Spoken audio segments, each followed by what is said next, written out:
So guys, आज मैं बताने वाली हूँ पशुपतिनाथ व्रत की विधि। तो ये है पशुपतिनाथ व्रत की थाली। ये है इसमें फूल, थोड़े वाइट फूल, थोड़े गुलाब के। ये है शहद और ये है जल और ये है घी, दही और ये है बेलपत्र, एक फल है केला और सेब और काला तिल, एक दीपक है और इसमें भी जल है और उसमें भी जल है और इसमें फूल हैं और सारा ये सब। आज है सोमवार, तो मम्मी का है पहला पशुपतिनाथ का व्रत। तो मम्मी आज से शुरू कर रही हैं सोमवार से। तो ये है पूरी पशुपतिनाथ व्रत की थाली और अभी हम शुरू करने वाले हैं। आपको बताएंगे पूजा की कैसे। तो सबसे पहले मम्मी ने शिवलिंग को अच्छे से धो लिया, साफ़ कर लिया। और सबसे पहले मम्मी बाबा महादेव को जैसे डेली जल चढ़ाती हैं, नहलाती हैं, वैसे उनको नहलाना होता है। शिवलिंग को आप अच्छे से साफ़ कर लीजिए, अच्छे से धो लीजिए। तभी उसके बाद जो पंचामृत और अभिषेक किया जाता है, तभी उन पर कुछ भी हम जो भी सामग्री है व्रत की, तो जैसे अभिषेक करना हुआ, कभी भी जब हम अभिषेक करते हैं तो सबसे पहले अच्छे से शिवलिंग साफ़ की जाती है। तो मम्मी ने जल चढ़ाया और यह थाली पूजा की। तो पहले मम्मी ने गणेश जी पे, कार्तिकेय पे और माता पार्वती जहाँ अष्टकमल होता है, फिर शिवलिंग पर जल चढ़ाना होता है। तो आप भी डेली पूजा कीजिए, तो ऐसे ही जल चढ़ाया कीजिए। और उसके बाद में देखिए मम्मी फिर चढ़ा रही हैं दूध। पहले जल चढ़ाया, फिर क्या चढ़ाया? दूध। तो आप ध्यान से करना। तो मम्मी ने यहाँ पे इधर दूध चढ़ा रही हैं और ये धूपबत्ती लगी हुई थी, तो किसी ने लगा दी थी सुबह, तो बस। फिर उसके बाद में जब भी आप दूध चढ़ाएं तो फिर उसके बाद जल चढ़ाना होता है। ध्यान रखना अच्छे से कि पहले जल चढ़ाया, अच्छे से साफ़ किया, फिर दूध चढ़ाया, फिर उसके बाद जल, फिर उसके बाद ये चढ़ाया मम्मी ने दही। फिर उसके बाद इस पे थोड़ा सा जल हमें डालना पड़ता है। ऐसा नहीं होता कि सब डाल दिया और फिर आप एकदम से कर रहे हो, नहीं। तो एक एक करके जब हम चीज़ें चढ़ाते हैं तो फिर उसके बाद हमें जल चढ़ाना होता है। तो मम्मी ने सेकंड दही चढ़ा दिया और मम्मी ने थोड़ा सा जल डाल दिया। अभी मम्मी शहद लगाएंगी। फिर शहद के बाद अच्छे से शहद चढ़ाने के बाद में फिर से एक और बार जल चढ़ाना होता है। तो आप भी ऐसे ही कीजिए। और मम्मी देखिए शहद चढ़ा रही हैं और ये बार बार धूप बत्ती कर रही, तो मैंने हटा दी, फिर आँख भी निकल गई, मुझसे गलती से हो गया ये। तो फिर उसके बाद देखो मम्मी जल चढ़ा रही हैं शहद चढ़ाने के बाद में। और उसके बाद देखिए मम्मी अब क्या चढ़ाएंगी, तो आप भी देखिए। फिर मम्मी ने ये चढ़ाया घी, तो मम्मी घी चढ़ा रही हैं। फिर उसके बाद हमें थोड़ा जल चढ़ाना होता है, तो फिर मम्मी इस पे थोड़ा जल चढ़ाएंगी, अच्छे से चढ़ा रही हैं, बाबा को लगा रही हैं। मैंने कहा दोनों हाथों से करो, तो आप भी दोनों हाथों से कर सकते हैं।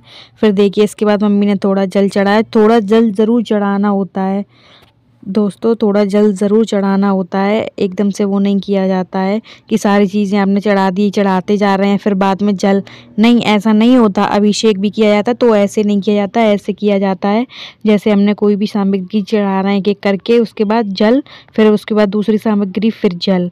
तो देखिए फिर से मम्मी ने देखो जल से स्नान कराया बाबा महादेव को। ये अभिषेक मम्मी कर रही हैं।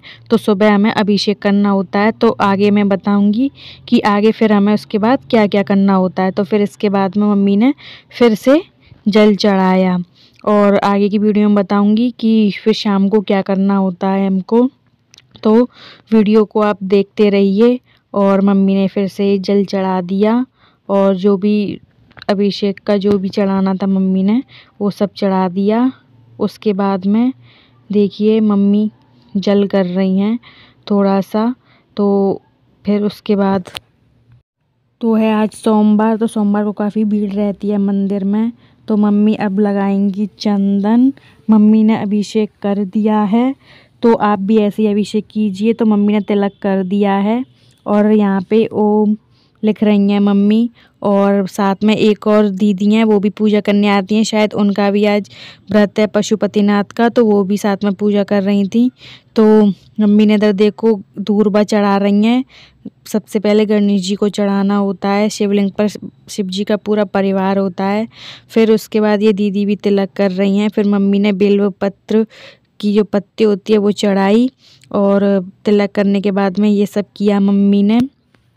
फिर उसके बाद ये दीदी भी पूजा कर रही हैं, और मम्मी ने चढ़ाए थोड़े से चावल। मम्मी 108 चावल गिन के ले आती हैं, तो आप भी थाली में 108 चावल गिन कर रख लीजिए। तो मम्मी ने 108 चावल चढ़ाए हैं। आप चाहे तो श्री शिवाय नमस्तुभ्यम बोल के एक एक चावल का दाना शिव जी पे चढ़ाएं। फिर सबसे पहले गणेश जी को फूल अर्पित किया मम्मी ने, और फिर उसके बाद शिव जी को अर्पित किया। फूल देखो गाइस ऐसे चढ़ाया जाता है, उल्टा वैसे नहीं चढ़ाया जाता, नहीं तो भगवान स्वीकार नहीं करते। फिर कार्तिक के भगवान को फिर पीछे के स्थान पे, फिर एक अशोक सुंदरी वाले स्थान पर आप फूल अर्पित कर सकते हैं। गुलाब का फूल है तो भी कोई बात नहीं है, सफ़ेद फूल वैसे ज़्यादा पसंद है महादेव को, तो आप सफ़ेद फूल भी आप अर्पित कर सकते हैं तो ज़्यादा अच्छा रहेगा। पर हमें गुलाब के फूल मिले थे और वाइट फूल एक ही मिला था, मतलब सफ़ेद पुष्प हमें एक ही मिला था, तो मम्मी ने वो चढ़ाया था, बाद में चढ़ाया था वो।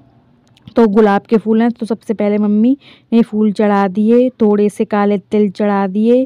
फिर मम्मी ने एक शमी पत्र भी था, तो मम्मी ने शमी पत्र भी चढ़ाया, और काले तिल चढ़ाए। काली मिर्च भी होती है, कलावा भी होता है, मम्मी भूल गई, कलावा इसमें लिया नहीं मम्मी ने, तो आप कलावा भी ले लेना ध्यान से।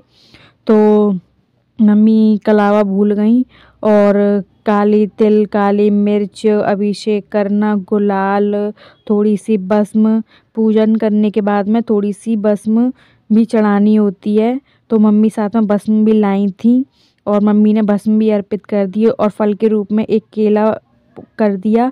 केला गाइस क्यों किया जाता है पूजन में, और एक पहले वो बता देती हूँ, क्योंकि केला एक झूठा फल नहीं होता, इस वजह से आम होता है, हम आम खा के फेंक देते हैं, उसकी गुठली झूठी होती है, तो वैसे ही वो उगता है, तो इसीलिए केले के रूप में फल को ज़्यादातर वैसे केला ही चढ़ाइए तो ज़्यादा अच्छा रहेगा। सिक्का भी मम्मी ने चढ़ाया। उसके बाद हमने यहाँ पे आरती शुरू कर दी, क्योंकि आज सोमवार है तो काफ़ी लोग मंदिर में आते रहते हैं, तो इस वजह से। और भी कुछ आपको पूछना है तो कमेंट कर देना।